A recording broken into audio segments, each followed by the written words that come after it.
Hello and welcome to my short video about my new mob trap. I kind of designed this after I saw a video of some guys explaining how you could design your own efficient mob trap. So, well, this is mine. Let's just first walk around a bit. Well, this is the collection area where all the mobs fall down, and this water switches on and off. You'll see it in a moment. And all mobs that fall in while the water is on will just get killed by the lava and then drop their items. And all the other mobs will just fall to the death and then drop their items. I keep the lava here with the signs, and the signs are just placed on top of each other. I find it a nice and elegant design because the mobs can just flow into the lava. That being said, let's go out and let me see. Yeah, let's just go up. So I have 8 spawn floors, and each spawn floor consists of a ring of 3 wide, and then a ring of 2 wide of open trapdoors, and then the magic center. I will explain this in a bit. The trapdoors are open because mobs think the trapdoors are just normal blocks, so they'll walk on it and then fall through because they're open. So that's that. The slabs are here to avoid spiders from spawning, because spiders need basically 3 by 3 to spawn. So if this block is picked for a spider spawn, then it can't spawn because there's a slab. So the slabs are just in a sort of ideal pattern scattered around. Well, and that multiplied by 8. So the magic center, you may hear the trapdoors inside sort of making lots of noise. I'll show you the trapdoors.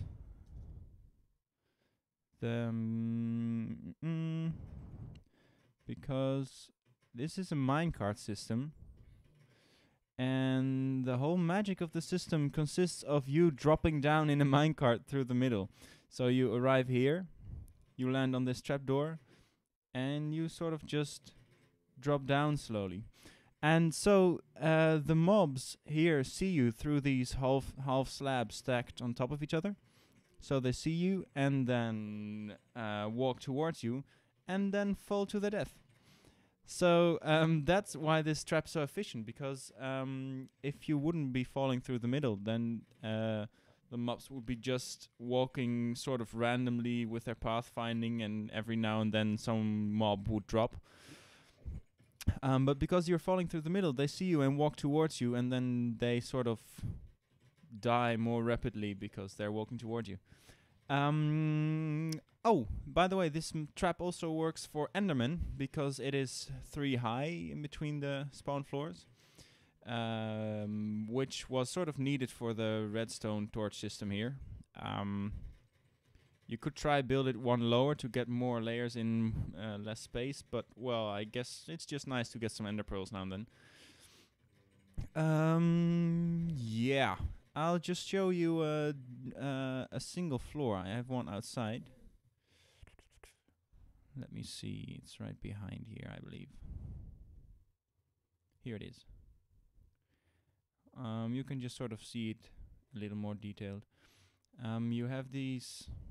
It's a pattern of 4 high. So you have 1 is the floor, then 3 wall, and then here on top here comes the next floor, like this.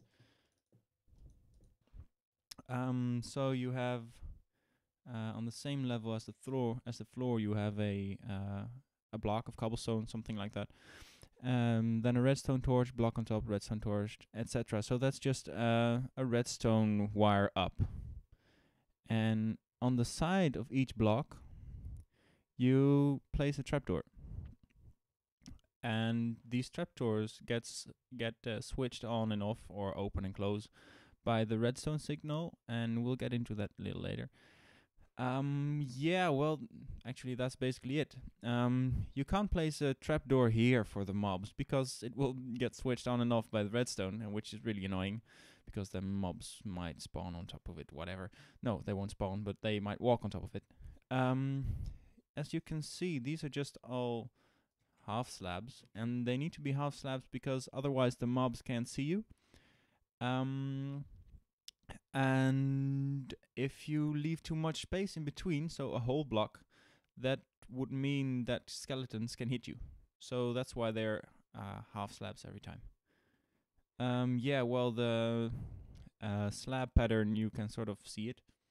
It's just start in a corner, skip 2, place slab, skip 2, place slab, skip 2, place slab, skip 1, place slab, and then you sort of mirror that. It's not really beautiful, but it works. Yes. So you have the falling area is too wide because you in a minecart can fit through one by one, but then it doesn't fit with a trapdoor. So you need 2 for the trapdoor. Then you have the ring around the center, which is obviously 1. And then you have 2 blocks of trapdoors, and then 3 blocks of spawning space. Well, you can sort of count that it's in total it's 16 by 15, so it fits inside a chunk. Yay! All right. Well, you can sort of figure it out by just skipping back in the video and listening again and looking and pausing and stuff like that. I'll get into the redstone signaling because down here we have of course, we have the pistons. They switch on and off the water. There should be a system. Oh, by the way, there's glowstone down here. I can't really remember why I did that. Oh, yes, to avoid mobs from spawning. Well, anyway, doesn't really matter that much. I think you might be able to invent a system to switch the water on and off with 1 piston and then spread it or something. But, well, we're in creative, so whatever. The water gets switched on and off by 2 pressure plates. And the first one is here. So when you exit the trap, the water gets switched on. So most of the mobs dropped and fallen to their death. And the water gets switched on, so it washes all the items into the hoppers. Oh, I forgot to mention the hoppers. Down here, right through the center. Because it's 15 by 16, you have sort of asymmetrical. So in the middle of the 15, you can run 1 line of hoppers, and then use just some source blocks to wash all the items into them. All the hoppers point to the middle too, and they point down into the chest. So that's pretty basic. Let me show you in a bit. Here, you see they point into each other. Oh yes, the redstone. So the water gets switched on here, and it runs down with the redstone wire all the way to here. And then it goes into, I don't know what this is called. I guess it's a latch or something. Anyway, it gets switched on by a pulse, then stays in that state until it gets another pulse from the other side. So when the pressure plate gives a pulse, it switches on, and then the pistons lift, water will wash all the items away. Here's a redstone wire going to the other side, powering the pistons here. And while the water is going, you sort of race up in a minecart. This is very important. You move 23 blocks away from the outer, at least 23 blocks away from the outer edge of the trap, because when you do so, mobs can spawn again. Because mobs won't spawn within an area of 23 blocks of you. So you have to move away from the trap while you go up, because that will make more mobs spawn inside the trap. So you reach your mob cap faster, which is more efficient. Well, there's some guys, they made this awesome video. It was more than an hour or something, and they really go into detail about spawning and stuff. So I'll put a link in the description, because it really sort of helped me with this. Well, anyway. You go up with a minecart, powered rail now and then, etc. Make sure, just as with the redstone wire, that you light it up, because mobs can actually spawn in rails and in redstone. So just put some torches on the sides and stuff. This might be a little harder in survival than it is in creative, but you'll manage, I guess. So you move the 23 blocks back, and here you go. Here is the second pressure plate. It also runs down with the wire. Oh my god, my frames are really sort of lagging. Let me get my render distance down.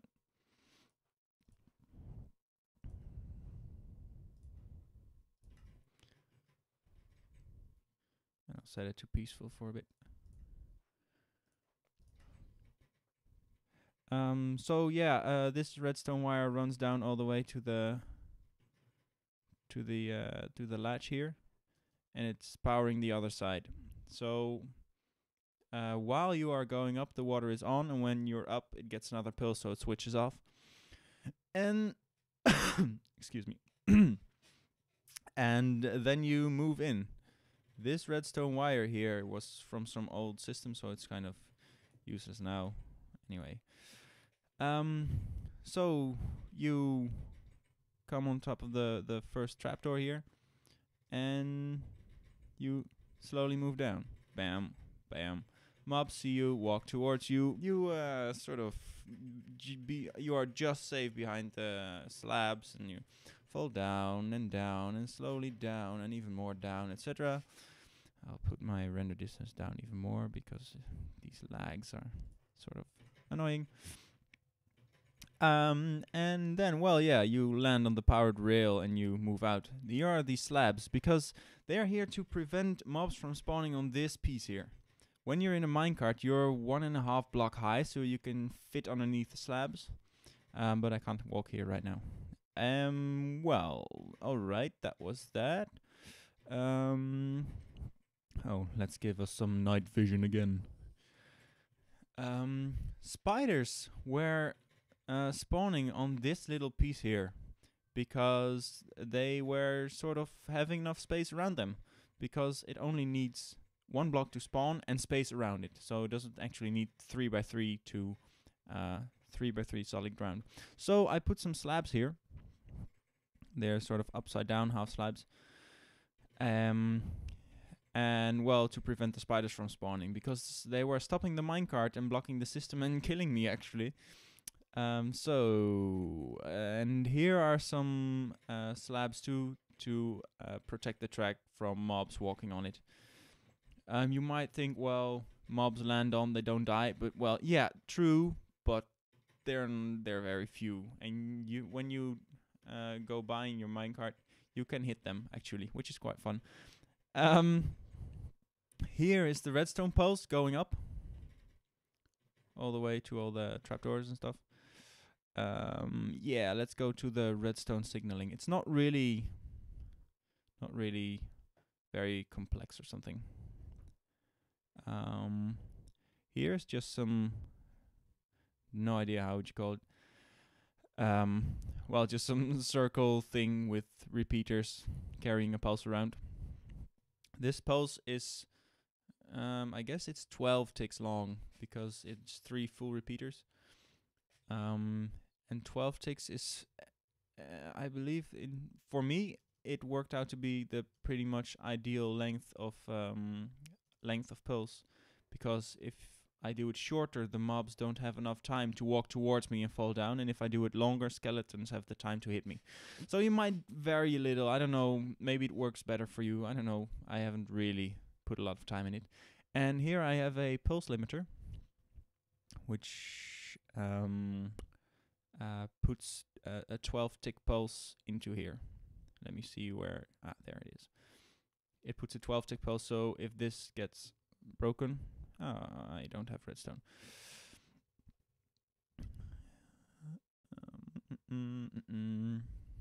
Then I can just hit the button and it restarts. So there we go again. Well, that is it basically.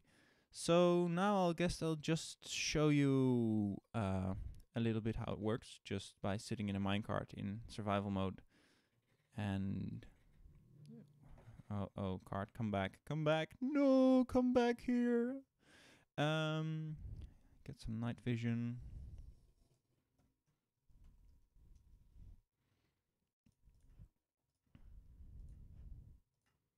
So, let's go up. Oh, by the way, I don't know if you knew, but if you hit F3, you have the entity count. I'm sort of messing up right now. You have the entity count right here. And I believe this number is the total number of entities in the world. So that's including sheep and stuff you don't really want in your trap, because they are somewhere around and stuff. But if you put it to peaceful and then look at the number and subtract that from the number you have when you're not on peaceful, then you sort of have a approximate count of mobs in your trap if there's no other place, just from mobs in the world. Well, so yeah, just so you know, do with it what you want. We'll go up now.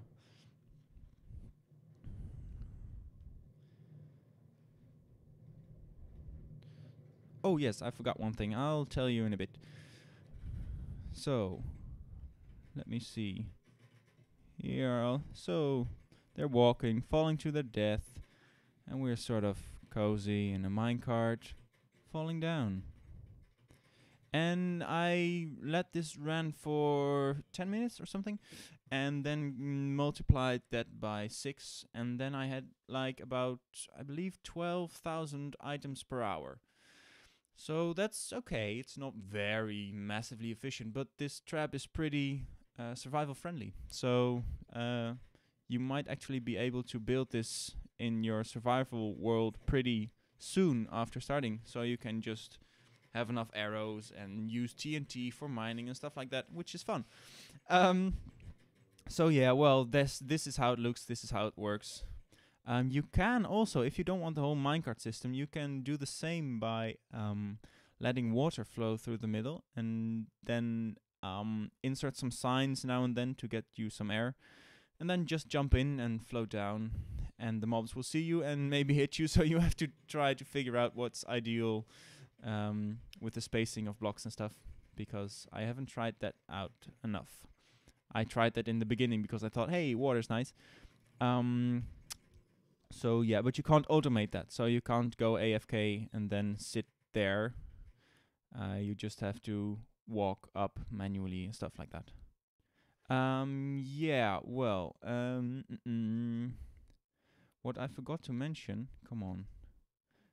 Oh wait, we're in the wrong game mode.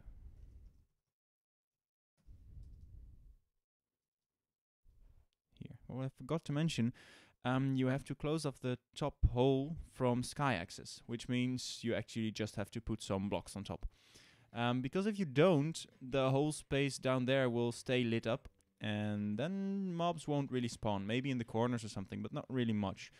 So all you have to do is just build a little nice thing around it to keep it all nice and dark down there. Some of you may think, hey, wait, redstone is emitting light. Yes, it is.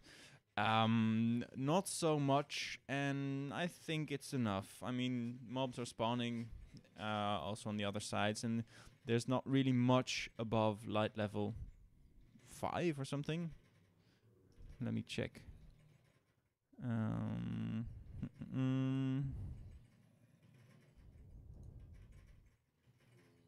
on, trapdoor, leave me out here.